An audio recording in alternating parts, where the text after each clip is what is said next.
n'est-ce pas? Quand tu dis au Seigneur, quand tu dis oui à l'appel du Seigneur, je décide de marcher avec toi, que tu lui donnes ta vie, c'est comme si le Seigneur te prend de la terre pour t'envoyer dans les cieux. Amen. Et quand il finit de te donner un caractère, une éducation, il finit de te façonner à son goût, il te ramène sur la terre. Et nous savons, la marche vers Dieu, c'est quand nous venons récupérer ce qui appartient à Dieu qui est égaré, que nous partons lui remettre cela dans le ciel. Alléluia. Et pendant que nous allons vers le Seigneur avec le résultat de la mission qu'il nous a confiée, nous rencontrons en face de nous quelqu'un qui lui est chargé de s'opposer. Et c'est quand lui il s'oppose à la marche que nous avons, c'est-à-dire il nous fait rencontrer certaines difficultés, il nous fait connaître certaines choses, que nous grandissons dans l'expérience avec le Seigneur. Donc si tu rencontres des épreuves ou des difficultés que tu ne vois pas une amélioration, tu ne vois pas un travail effectué par le Seigneur dans ta vie, tu dois te poser la question, est-ce que réellement tu évolues avec le Seigneur? Parce que j'aimerais tout de suite présenter une image qui va nous donner de comprendre ce que je voudrais dire. Le diacre, s'il te plaît. Voilà, viens.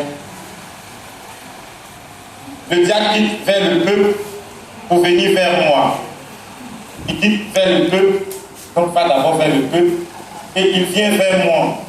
Et moi, Dieu m'envoie vers vous. Attends, Dieu m'envoie vers vous, pour soit vous donner une bénédiction, une parole du Seigneur, pour rendre ministère sur vous. Et pendant que moi je m'en vais, lui, son rôle, c'est de m'empêcher d'arriver vers vous pour vous donner la commission du Seigneur. Si je le rencontre, et que lui, il me résiste. Voici ce qui se passe dans le principe de notre marche au quotidien. Certaines personnes prient pour ne pas connaître des difficultés, pour ne pas connaître des moments durs, pour ne pas connaître... Oh, ces moments durs-là, ce sont des messages que Dieu donne à celui qui évolue vers lui. Alléluia. Donc, le diacre est censé m'empêcher d'arriver vers vous. Donc, diacre, utilise toute ta force, parce que moi, je sais que j'ai plus de force que lui, que toi. Donc, on y va. Il s'oppose pour ne pas que j'arrive vers vous. Il me résiste. Et allez, on évolue. Pendant que nous sommes dans cette lutte, lui et moi, pendant que nous sommes dans cette lutte, c'est ça que nous sommes en train de dire. La vie chrétienne est difficile. La marche est compliquée. La marche est compliquée. Et les choses n'avancent pas. Les choses n'avancent pas. Il utilise toute sa force. Et moi, je fais confiance à celui qui m'a envoyé. Qu'est-ce qui fait ma motivation? C'est le message de celui qui m'a envoyé. Qu'est-ce qui fait ma motivation? C'est quoi? C'est que je viens de quelque part et j'ai reçu de celui qui m'a envoyé le mandat nécessaire. Et je peux aller avec lui jusqu'à atteindre l'objectif. Alléluia. Bien-aimé, si je ne suis pas motivé par la mission ou le mandat de celui qui m'a envoyé, dès que lui, il va me résister automatiquement parce que je ne suis pas envoyé par quelqu'un où ma motivation n'est pas noble. Alléluia. Mais quand tu es motivé par le Seigneur et qu'il t'a donné le mandat d'aller parler de lui, frère, rien ne t'arrête. Et même si des choses devaient t'arrêter, ça ne pourra pas, parce que ce n'est pas de toi que tu parles, mais il y a quelqu'un qui est puissant, qui est glorieux et qui connaît tous les rouages de la terre, qui accompagne ta vie, qui accompagne ta marche. Et c'est lui qui sera en train de défendre ta cause, en train d'intervenir pour toi, en train de combattre pour toi, afin que tu réussisses la mission. Parce que si tu l'as réussi, tu ne la réussis pas pour toi, mais tu l'as réussi pour lui. Alors c'est lui qui est censé enlever sur ton chemin tous les obstacles, toutes les difficultés, pour que tu puisses remplir à plein ta mission, afin que son nom soit glorifié et qu'il se réjouisse de ce qu'il t'a envoyé. Bien-aimés, tranquillisons-nous, nous qui marchons avec le Seigneur et qui savons que nous avons un mandat de l'Éternel notre Dieu pour aller vers les nations, pour aller vers les peuples, pour parler de sa part. Car celui qui nous a envoyés défendra notre cause. Alléluia. Celui qui nous a mandatés sera là pour défendre notre cause. Mais certaines personnes, le diable étant rusé, va présenter cette deuxième image qui fait que quand les gens évoluent, ils se rendent plus compte que Dieu n'est pas avec eux parce qu'ils ne sont plus sur le chemin de la mission qu'on leur a confiée. Reviens, diable.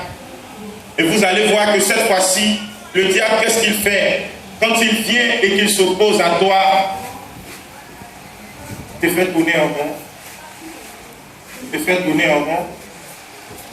Et là, je n'ai plus la notion de la mission qu'on m'a confiée. Je n'ai donc plus la notion de la mission qu'on m'a confiée. Et lui, il choisit un autre chemin en dehors de là où je devais aller. Et puis il me conduit. Donc là, lui et moi, on part ensemble dans la même direction. En ce moment-là, il n'aura plus d'obstacles sur mon chemin. Il n'aura plus de difficultés. Et quand je serai en train d'avancer sans difficulté, sans obstacle, je vais me dire que c'est parce que je suis fort ou bien Dieu est puissant dans ma vie. Non, en réalité, c'est parce que je ne suis plus sur le chemin de la mission qu'on m'a confiée. Donc faisons attention parce que dans notre marche avec le Seigneur, il faut certaines réalités afin de nous permettre de pouvoir savoir que notre Dieu est efficace. Amen. Ce sont ces moments-là qui nous emmènent à réaliser que oui, le Seigneur ne nous a pas abandonnés, il est avec nous et il est efficace. Depuis vendredi, j'avais été invité par une communauté pour une tournée d'évangélisation. Et c'est la mission des responsables de Béni TV, le pasteur Sam Monté, qui avait organisé une tournée d'évangélisation. Et donc, j'étais aussi invité par des amis qui continuent de veiller avec lui. Et on partait vendredi pour la veillée. De là, moi je devais aller, après la veillée de Ouragayo, vendredi, à 10h, je devais intervenir à Ngoussi, dans une église. Et après Ngoussi, je devais aller à Guibérois. Après Guibérois, je devais aller à Yamsoko. Donc, les trajets étant séparés et compliqués, j'étais obligé de trouver un moyen pour pouvoir aller en voiture. Or, actuellement, c'est une période un peu difficile où l'argent se fait un peu rare. Donc, quand on a essayé de lutter le peu qu'on a eu, j'avais parti avec des amis, donc on a essayé de cotiser un peu pour avoir de l'argent. Bon, quand on a essayé de voir le carburant qu'il faut mettre dans le véhicule pour faire tous ces tours-là, ça devenait un peu cher. Donc, il y a un dedans qui a dit, bon, il connaît un coin à Vidi, où on prend ceux qui ravitaillent les stations, quand ils finissent, ils vont déposer le reste là-bas et puis on va en détail, plus facilement. Donc, il dit, ah, c'est une bonne chose, allons alors. Il n'y a pas quelqu'un qui n'aime pas ce qui est facile. Donc, on a couru, on est allé là-bas. On a décidé de prendre 100 litres et on estimait que ça peut nous aider à faire toute cette mission-là. Donc, ils ont rempli le réservoir. Ils nous ont donné 2 bons bidons de 25 litres, 25 litres. Amen. Et puis, on a pris la route. Je vous assure, on est à 25 km de Gagnoa. Et là, la fumée qui a rempli le véhicule, moi-même, j'ai apprécié. La fumée derrière, la fumée a rempli la voiture. Et ça ne peut plus avancer. Quand j'appuie l'accélérateur, le bruit même qui sort là, franchement, moi-même, je sais que quelque chose s'est passé. Amen. On descend, on appelle le type pour dire, ah, mon frère, tous les passants ont dit non, votre carburant là a un problème. Le carburant là n'est pas bon. Tous ceux qui passaient. Et je vous assure, s'ils avaient mélangé le carburant avec, bon, je devais prendre du gasoil, si c'était mélangé à de l'essence, c'est-à-dire, ouais, l'essence super là, c'était mieux. Mais dans 100 litres de carburant qu'il nous a donné, s'il a trop mis le gasoil, c'est peut-être 30 litres de gasoil, tout le reste c'est pétrole. le pétrole, tout le reste. Et nous voici, on est bien coincé. On l'a appelé vers 18h, 19h par là. Il dit, il décline toute responsabilité, et rien ne prouve que c'est son carburant qui a créé ça. J'essaie de l'appeler une deuxième fois, même s'il décroche, c'est là qu'il est parlé encore. Et là, on est livré à nous-mêmes. Et puis, de la brousse, quelque part là-bas, tout là, il sort les transporteurs des bagages des femmes, là, avec Kia. Il sort, il garde au niveau, et puis il dit, lui, il me connaît. J'ai réfléchi, j'ai dit, non, non. Non, je te connais. Je te connais à Gagnoa. Je te connais. Il y a quoi à quel problème sur ta voiture? Et puis j'ai expliqué, il dit non. Tu as une corde? J'ai dit oui. Il dit ok. Il met la corde. Il dit je vais te tirer. Il me déposer à Gagnoa. On arrive. Dès qu'on a essayé de démarrer devant les mécaniciens, ils disent pasteur, tout le monde sauf toi. Tu connais ta voiture, tu sais que ça ne doit pas prendre ce genre de carburant. Pourquoi tu as fait ça? Je leur ai répondu seulement, quand le problème doit arriver, ça t'arrive. C'est le manque d'argent qui fait qu'on se retrouve dans de telles situations. Ils ont descendu le réservoir, vidé, lavé, tout ce qu'on pouvait faire. Maintenant, ils me disent, bon, mets un peu de carburant et puis on va démarrer ton moteur pour voir. J'enlève l'argent de ça. Alléluia. C'est le mécanicien lui-même qui prend 5 000 et puis il va payer à la station, il met et puis il allume. Il allume, m'appelle, dit, ah, pasteur. En ce temps, moi j'ai laissé le véhicule pour aller à la veillée. J'ai fini la veillée. Il y a un ami là-bas qui nous a donné sa voiture. On devait nous-mêmes mettre du carburant maintenant pour aller à Moudoussi. Donc c'est ce qu'on a fait et puis on est allé à Moudoussi. Pour le retour de Moudoussi, c'est là qu'il m'appelle pour me dire, ah, il n'y a pas de bonne nouvelle. L'injecteur est gâté. Alléluia. Or, le moteur est électronique. Non seulement on ne trouve pas facilement les pièces ici.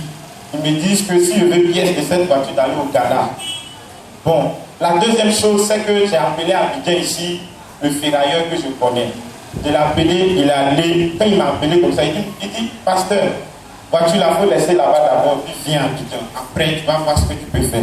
Il dit pourquoi faut-il? Il dit prix ici là, on ne peut pas payer. Il dit pourquoi faut-il? Il dit c'est 780 000. Alléluia. Bon, là je m'assois et puis je dis, ah, Seigneur, ça fait quand même bien longtemps que je ne suis pas sorti pour une mission. Et puis aujourd'hui je sors, voilà le problème. J'ai levé 700 000 là où? Je fais comment? Et là, le même foulard qui m'a tiré pour m'envoyer en ville, c'est lui qui revient au garage pour voir c'est comment. Et puis on lui donne la nouvelle. Et puis il dit non, il ne faut pas t'inquiéter, toi là, il ne faut pas t'inquiéter. En tout cas, ton Dieu que tu pries là, il va faire pour toi. Il ne faut pas t'inquiéter.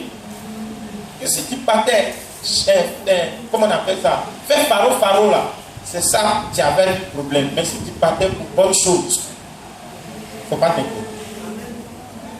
Alléluia. Et nous sommes là, on a fait tout le tour. J'ai oublié à faire de la voiture, on a continué notre mission, on a lu, on a fait des évangélisations vraiment bien enrichissantes. Et quand on a fini, on revient sur Gagnoa. C'est là le mécanicien m'appelle pour dire pasteur, viens voir quelque chose. Je viens, agence Orange de Gagnoa. Ils ont la même voiture de couleur blanche. Eux, leur turbo a pris un coup. Comme eux, ils ont l'argent, ils ont décidé de changer le moteur. Donc leur moteur importé venait d'arriver. Alléluia. Ils ont descendu l'ancien moteur qui a un problème de turbo qui était dans la voiture. Et puis, ils ont monté leur nouveau moteur. Donc, eux, ils disent que l'autre moteur, ils n'en ont pas besoin. Les mécaniciens vont apprendre. Donc, le mécanicien les dit, bon, pasteur, voilà ça. On va enlever l'injecteur et puis on monte sur toi sans problème, tu t'en vas à Abidjan. Mais il faut nous donner 200 000. Alléluia. Bon, ça c'est un miracle. Parce qu'on ne pouvait pas trouver. Si maintenant on a trouvé qu'ils sont à 200 000, ça veut dire que Dieu est en train de faire. Alléluia. C'est comme ça que moi j'ai pris la chose. Et puis je ne m'inquiétais pas. On était tranquille, on avançait, on a fini, on a fait le tour. on est allé dans un village où, quand j'étais en début d'évangélisation, j'avais promis passer là-bas, puis je ne suis jamais arrivé. Je n'étais jamais allé dans ce village-là. Et ce jour-là, on nous a dit qu'il y avait un programme, un homme de Dieu qui devait faire un programme là-bas, et si on pouvait l'accompagner. Oh, la nuit, là, j'ai sauté sur l'occasion, même je suis parti, même avec bon cœur. On a fait un travail pas possible là-bas. Le chef du village a donné sa vie à Dieu. Le chef du village a donné 4 lots à l'église qui nous a invités et a pris l'initiative lui-même de faire construire l'église. Amen. C'était tellement glorieux et merveilleux, j'étais rempli de joie. Je reviens, les mécaniciens ont fini de faire le travail. Tout. Ils ont enlevé la pompe gâtée, ils ont déposé, je suis venu, j'ai tout vu. Et puis ils me disent, pasteur, il faut nous donner 130 000 qui a parti à Pékin. Amen. Et là, il fallait maintenant appeler ceux qu'on connaît, les petites connaissances. J'étais à 2 doigts d'appeler. Voilà, vous connaissez. J'étais à 2 doigts d'appeler. Et puis c'est un petit garçon qui va venir. Un petit mécanicien, mais il est fils de pasteur. Donc c'est lui maintenant, comme on m'appelle pasteur là-bas, qui va dire une parole qui fait que je n'ai pas appelé quelqu'un. Il dit, c'est ça la foi. Quand Dieu veut tester ses serviteurs, c'est comme ça qu'il fait. On va voir où ils vont rentrer pour s'en sortir.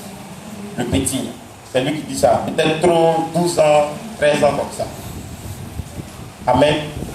Et là, je suis resté serein. Donc ceux qui m'appelaient pour me saluer, je leur expliquais la situation. Au moment où on a fini et qu'on devait rentrer, c'est-à-dire hier, avant-hier, l'argent était intact. On a eu 100 000. J'ai retiré les 100 000, j'ai donné au mécanicien. Il dit, prends ta voiture, il faut partir les 30 000 le jour tu vas m'expédier.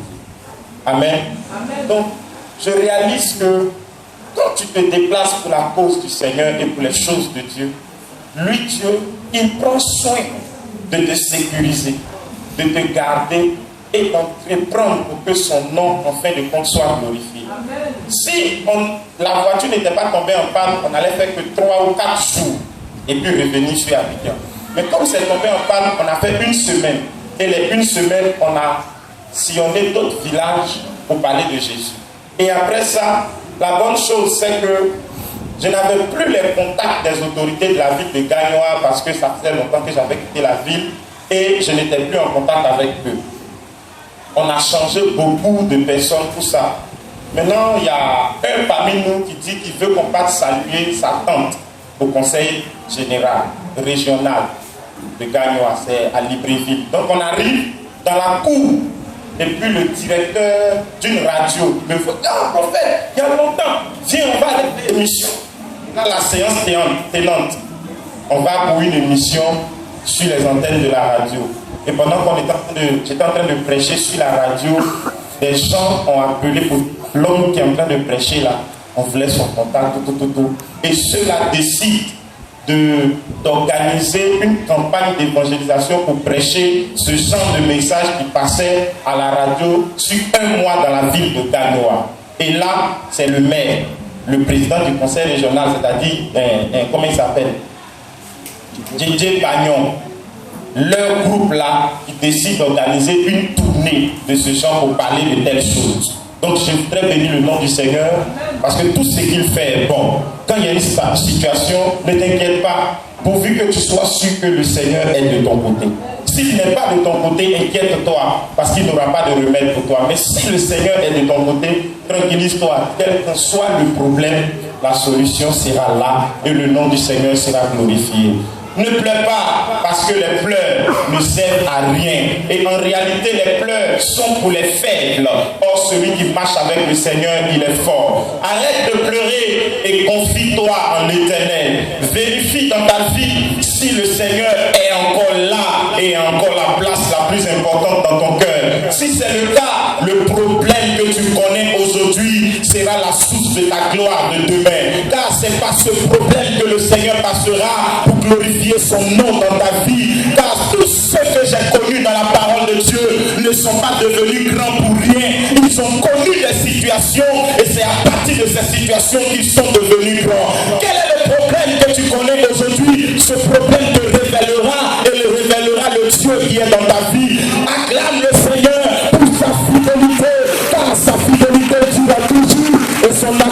dans ta vie n'a pas de limite. Ton problème passera et le nom de l'Éternel, ton Dieu, sera glorieux. Je l'ai expérimenté, tu l'expérimenteras aussi et tu rendras témoignage parce que le Seigneur est fidèle. Amen. Bien-aimés, en 10 minutes, j'aimerais accompagner tout ceci d'une parole de la Bible. Et avant de vous donner le texte que je voudrais vous donner, j'aimerais vous présenter une histoire qui m'a enseigné et qui m'a éduqué, que je voudrais partager avec toi.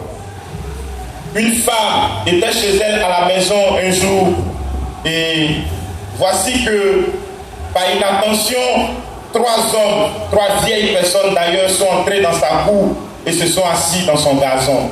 Donc elle parcourt son salon et elle voit qu'il y a des gens dehors. Elle va vers eux pour dire, mais messieurs, bonjour, je ne vous connais pas, que faites-vous chez moi?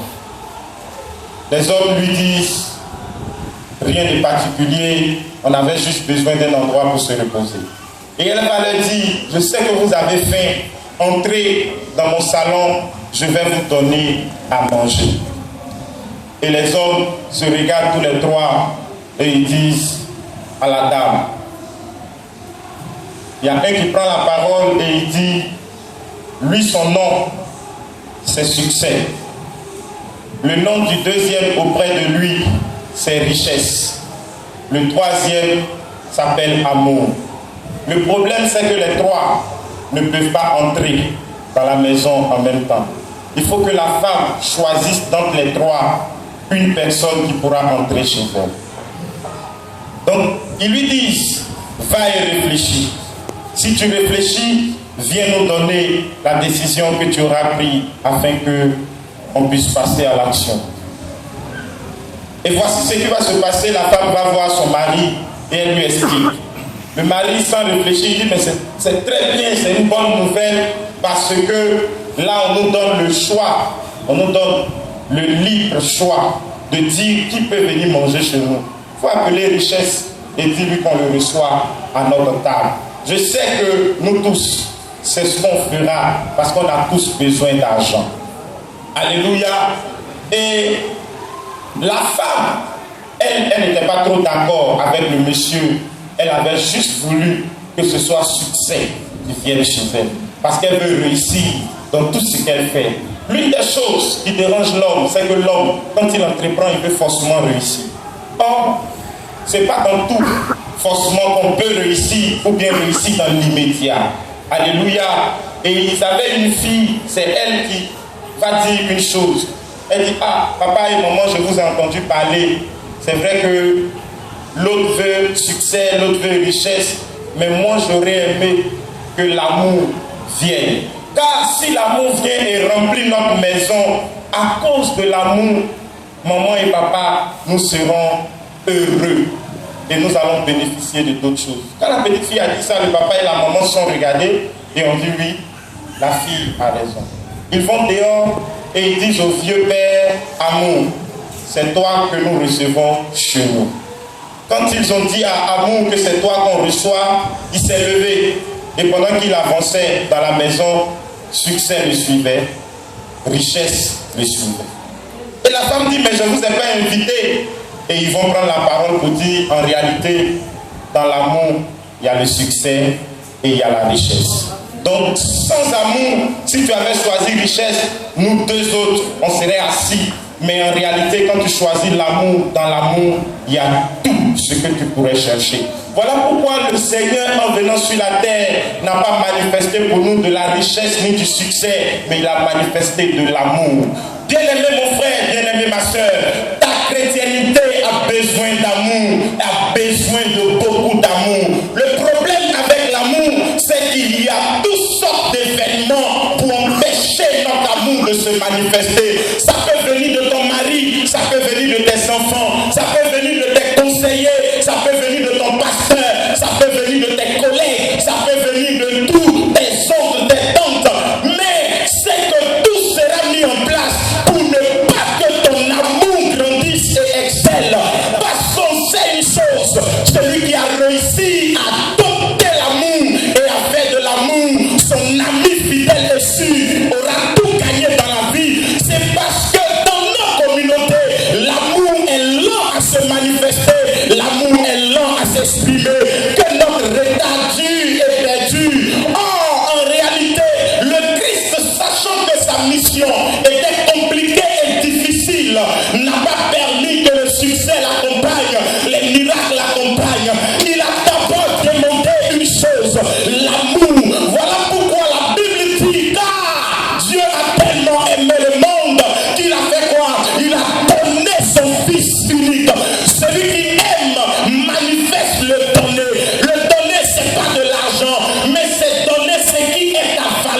c'est donner ce qui te caractérise, c'est donner ce qui est ta nature. Si tu n'arrives pas à donner ton toi à l'autre, c'est parce que tu n'as pas encore adopté l'amour en toi.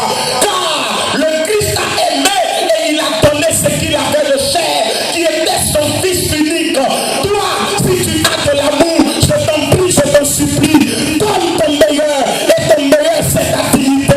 On te marchera sur le pied et on t'insultera en public, mais ton amour doit t'amener à dominer cela et à donner ton intimité, à donner de ta valeur et à donner de ta grandeur. Quel est ce chrétien qui grandit mais qui laisse l'important par derrière? L'amour. C'est avec cet amour que tu surpasseras les réalités que tu vas rencontrer. C'est avec cet amour que ta qualité, ta grandeur sera palpable et sera véritable. Dieu a aimé l'Église et il a décidé de sauver l'Église. Or, il savait que le caractère qui était manifesté sur la terre était un mauvais caractère, qui le plongeait chaque fois dans la boue, qui le rabaissait tout le temps et qui empêchait sa grandeur, sa volonté, empêchait sa gloire, empêchait ce qui le caractérisait. C'est cela, l'amour, c'est ce qui nous donne de pouvoir supporter tout ce qu'on nous fait afin de nous maintenir dans la boue.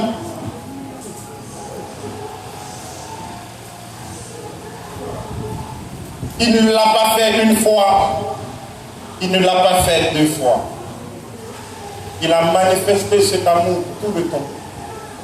Tout le temps. Tout le temps. Tout le temps. Qu'est-ce qui est l'amour? Ce n'est pas ce sentiment qui nous anime à l'égard de celui qui nous fait du bien, qui fait qu'on a tout le temps envie de le revoir à cause du bien qu'il nous fait.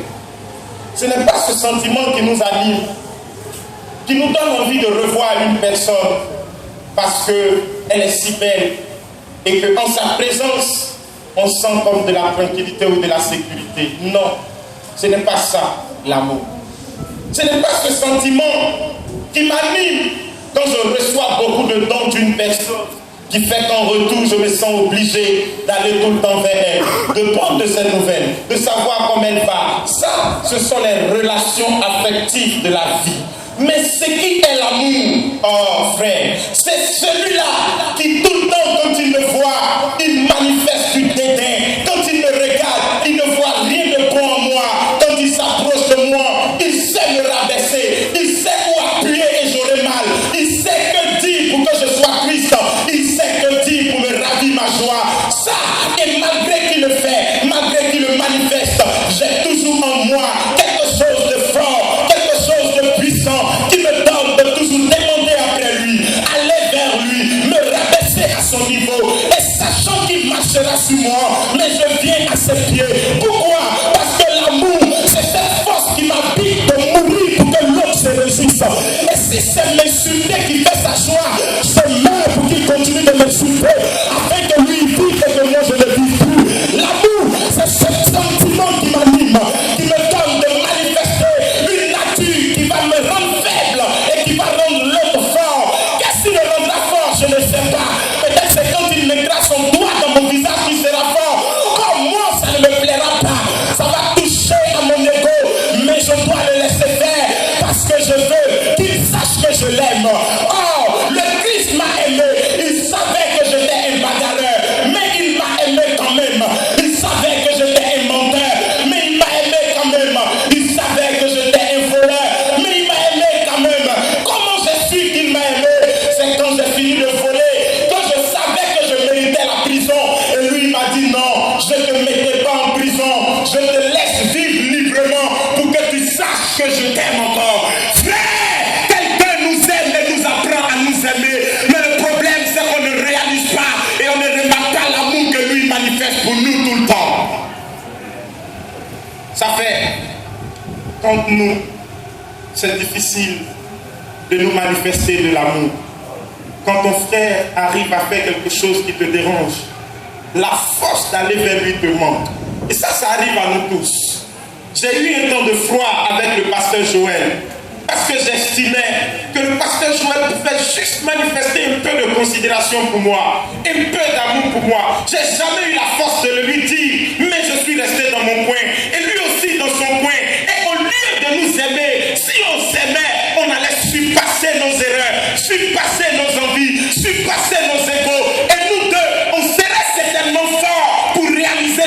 chose. Mais notre amour a été touché et éprouvé et nous avons réalisé que l'amour ne nous habitait pas, mais chacun avait manifesté autrefois en l'égard de l'autre juste les relations affectives. Et si nous manifestons ce genre de relations, le jour qu'il fait quelque chose qui ne me plaît pas, je ne pourrai plus l'aimer.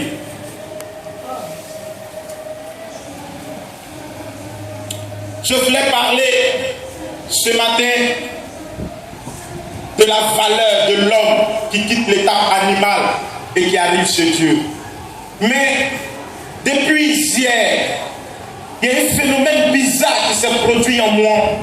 Je partais manger où j'avais l'habitude de manger le soir, parce que moi je mange chez les gens, et ces gens-là sont devenus mes parents. Donc je partais et sur la route, le Seigneur m'a posé cette question. Nyaleko, m'aimes-tu? J'ai dit, mais Seigneur, comme Pierre, je t'aime. Si je ne t'aime pas, j'ai laissé ma vie, ma jeunesse, pour te suivre. Et jusqu'à présent, je continue. Pourquoi tu peux me poser cette question? Et il me dit, jusqu'à où ton amour pour moi peut aller? Parce que moi, mon amour pour toi, je l'ai manifesté jusqu'à me donner à la croix. Est-ce que, Emmanuel, tu peux te surpasser pour donner plus que ce que tu penses être en train de donner? Là, j'ai réfléchi. Parce qu'en réalité, qu'est-ce que je donne à Dieu? Je lui donne quoi? Dieu veut une chose, et c'est ça qu'il appelle l'amour. Te surpasser et donner plus que ce que tu penses être en train de donner. Or, c'est dans le fait de se surpasser que ton ego s'exprime pour dire non, trop c'est trop, tu ne dois pas dépasser cette limite, parce que si tu la dépasses, ça fait de toi bête. Mais en fait, celui qui manifeste l'amour, il est fou, il est bête et insensé. C'est ça que tu dois garder. C'est le fait qu'on doit voir que tu es insensé et bête, parce que celui qui manifeste de l'amour, il n'a plus de raison d'exister et il n'a pas la raison de l'homme en lui. Humilions-nous et manifestons notre amour. Voyez une parole que j'aimerais vous dire. Le Seigneur dit, si tu dois faire une offrande et que tu es en conflit avec ton frère, dépose ton offrande et puis va te réconcilier avec ton frère. Nous tous, on a pensé à l'argent. Donc au moment de l'offrande, je vois dans mon cœur, s'il parle à tout le monde, je m'en vais déposer mon offrande. Mais le Seigneur n'a pas dit l'argent, il dit offrande. C'est quoi une offrande? Or ta vie, tu dis que tu la donnes à Dieu dès qu'il s'agit de donner, c'est l'offrande. Donc ta vie est une offrande, ton adoration est une offrande. Tu ne peux pas être en conflit avec toi-même et puis dire que tu adores le Seigneur parce qu'il y a problème, ton adoration ne montera pas. Il faut que tu sois en paix avec toi-même. Il faut que tu sois en paix avec toi-même afin que ton adoration puisse aller jusqu'au trône de Dieu et toucher le cœur de Dieu. Si tu n'es pas en paix avec toi, quelle bonne adoration tu donneras à Dieu, parce que tes lèvres seront en train de dire des choses et ton cœur sera en train de te condamner quelque part. Ton adoration ne pourra pas être grande. Or, l'heure qu'il fait, c'est l'heure où le vrai adorateur doit être libre de se mettre en hauteur et donner une adoration qui surpasse l'humanité, que personne ne peut empêcher, que personne ne peut retenir, que personne ne peut critiquer, que personne ne peut condamner. Église de Dieu, le moment de grandir est arrivé, et en ce moment-là, j'accepte qu'on me marche dessus, qu'on me piétine, qu'on me pilonne, afin que le trône de Dieu se réjouisse de la vie de l'adorateur que je manifeste, et que cela pousse chacun de nous à entrer dans le tréfonds de l'Éternel et à trouver que l'heure qu'il fait, c'est l'heure où le Seigneur doit être assis sur ce trône et doit bénéficier de mon adoration, sans que rien ne me retienne et sans que personne ne retienne mon adoration. Amen. Amen. La marche avec Dieu est très compliquée et difficile. Je veux faire ce qui est bien juste, mais mon cœur me fait défaut. Je veux, mais quand je m'intéresse plus à l'œuvre de Dieu, mon cœur connaît ce qui peut me freiner et mon cœur a envie d'aller prendre et le mettre devant moi. Et ces choses font que ma chrétienté est douteuse et ma marche est lente. Et j'évolue, mais je m'arrête. Je marche 2 jours je m'arrête de moi. Et ma chrétienté est moribonde. Elle est en train de mourir et je ne peux rien pour la réveiller. On me parle du réveil, je l'entends, mais mon cœur me dit autre chose.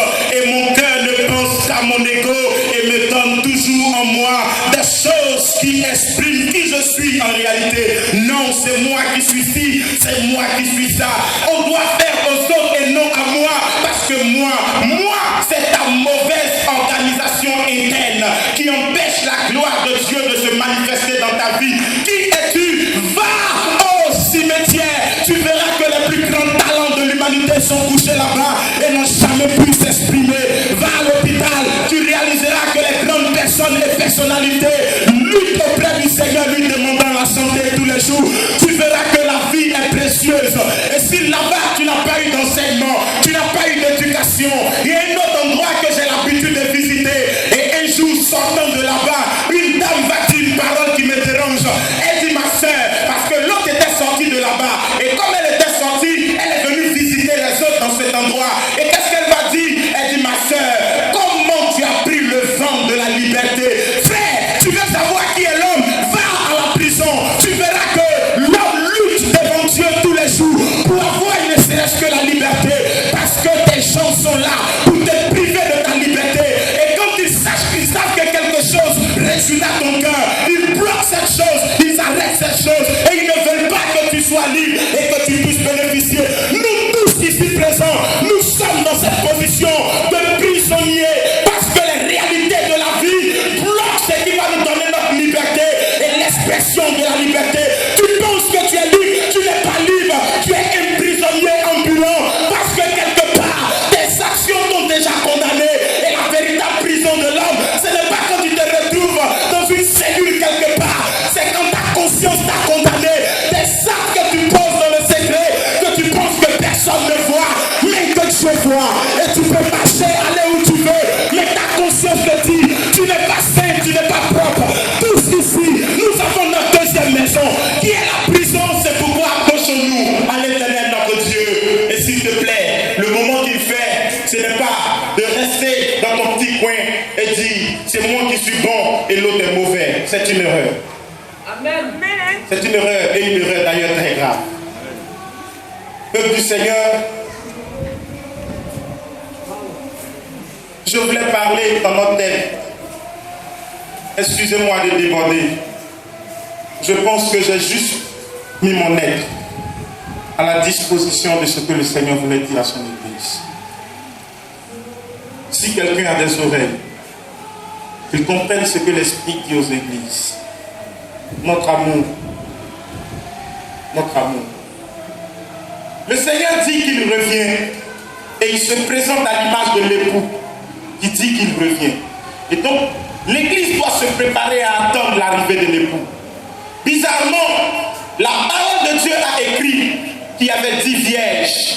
10 vierges pour dire 10 personnes, pour dire les 10 grosses mentalités de l'Église qui font fonctionner l'Église. Et donc, on nous dit qu'elles étaient enfermées dans une maison. On les avait préparées pour attendre l'arrivée de l'époux. Mais le problème, c'est qu'on ne savait pas à quel moment l'époux serait arrivé. Donc d'autres, c'est-à-dire les 10 vierges, ont pris avec elles quoi? De la lampe. N'est-ce pas?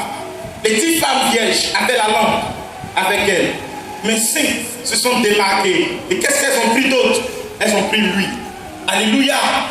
Et pendant qu'elles étaient toutes en train d'attendre l'arrivée de l'époux, la lampe symbolise la parole de Dieu. Nous chrétiens ici, nous tous, nous avons en nous la parole de Dieu. Nous connaissons la Bible. Nous entendons la prédication tout le temps.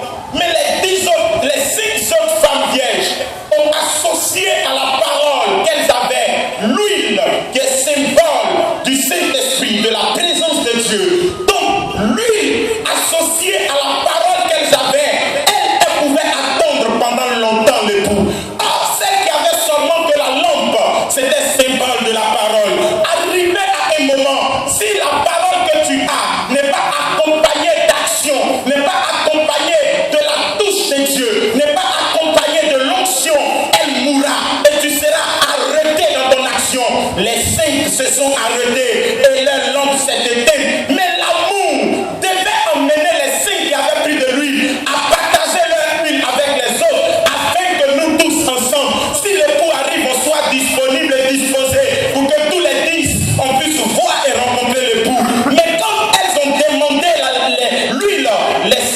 c'est pas possible. On peut tout vous donner à présent, sauf vous donner notre huile. Bien-aimés, apprenons à mettre à la disposition des faibles le fort qu'on a, le potentiel qu'on a, pour que les faibles aussi puissent monter avec nous, jusqu'à arriver au niveau où on peut voir ensemble l'époux. Mais quand tu es fort, que tu ne veux pas aider le faible, il sortira pour aller chercher son aide dehors. Et pendant que les saints étaient là-bas, en train de chercher l'huile, la Bible dit l'époux est arrivé et la porte était refermée. On pouvait aider ces femmes-là à ne pas sortir pour aller dehors. On pouvait les aider dans l'église, mais on n'a pas pu parce qu'on ne savait pas manifester l'amour. Plusieurs personnes au milieu de nous ont besoin juste un peu de soutien, juste un peu d'aide, juste un peu de pouce, mais on n'est pas disponible ni disposé à les aider, à les pousser pour être là. Chacun sort pour aller chercher sa lumière dehors, pour aller chercher son huile dehors. Et chaque chrétien de cette communauté se débrouille soi-même pour son avancée et son évolution. Et pendant que nous sommes en train de le faire, l'œuvre de Dieu qui nous a été confiée est en train de mourir et tarder. L'époux viendra et qui va le trouver dans le temple. Tous nous serons en train de nous chercher dehors. Le temps est arrivé pour que tu puisses partager ton huile avec celui que tu aimes. Tu puisses partager ta lampe, ta lumière avec l'autre, afin qu'ensemble on soit nombreux à être là, à attendre l'époux, afin qu'à son arrivée, nous tous, nous puissions dire Seigneur, nous voici, on t'attendait depuis bien longtemps. Aidons les faibles et soyons disponibles pour ceux qui en ont besoin, pour qu'eux aussi soient efficaces pour marcher et évoluer avec nous. Bien-aimés, ceci étant, c'était la pensée du Seigneur pour toi en ce matin. Et j'aimerais que cette parole grandisse dans ton cœur et produise ses fruits, afin que le nom de l'Éternel reste grand et glorifié dans ta vie. Qui est allé dans la présence de Dieu, il comprendra que ces paroles ne sortent pas d'un homme, mais sortent de la bouche de l'Éternel son Dieu, afin d'éduquer quelqu'un dans son avancée et dans sa marche avec le Seigneur. Manifeste un peu d'amour, tu verras que le Seigneur sera là pour te soutenir. Ce n'est pas facile, mais ce n'est pas impossible. Tiens-toi debout. On va parler à Dieu. Le groupe musical ne ferme pas les yeux vite. Bien-aimé, c'est tellement sérieux et important. Lève les deux mains. Auteur de ta vie. Mets ta main sur ton cœur. Et là maintenant, dis au Seigneur, je vais t'aimer encore. Apprends-moi à t'aimer. Saint-Esprit, apprends-moi à aimer Jésus-Christ. Et dirai cela. Fais l'effort de retirer de ma vie ce qui me restreint, qui fait que mon adoration ne monte, que tu viennes intervenir dans mon cœur. Je veux que tu m'enseignes l'amour. Je veux que tu me mettes sur la voie de l'amour. Ne laisse pas mon cœur m'éloigner de toi. Ne laisse pas mon cœur me séparer de toi. Commence à parler à Dieu avec ces paroles. Et dis au Seigneur, aide-moi. Amène-moi à t'aimer. Amène-moi à t'aimer davantage. Seigneur, s'il te plaît, je veux t'aimer, je veux t'aimer. Yahweh, mon cœur a besoin d'être un peu touché pour avoir une transformation, celle qui vient de toi.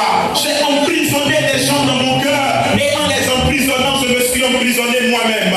Car j'étais allé dans la prison pour les enfermer dans mon cœur à cause de ce qu'elles m'ont fait, à cause de ce qu'ils m'ont fait. Et je les ai condamnés dans mon cœur.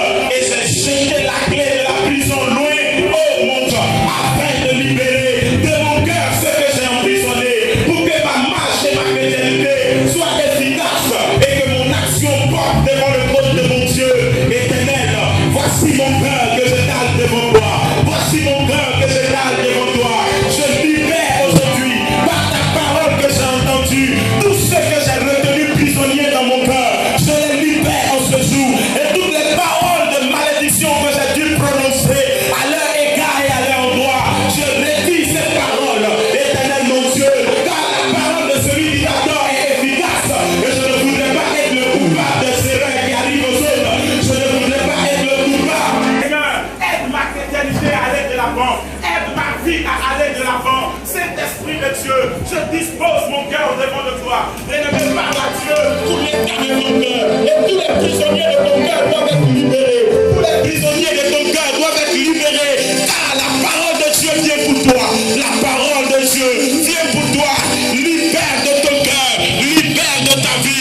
que tu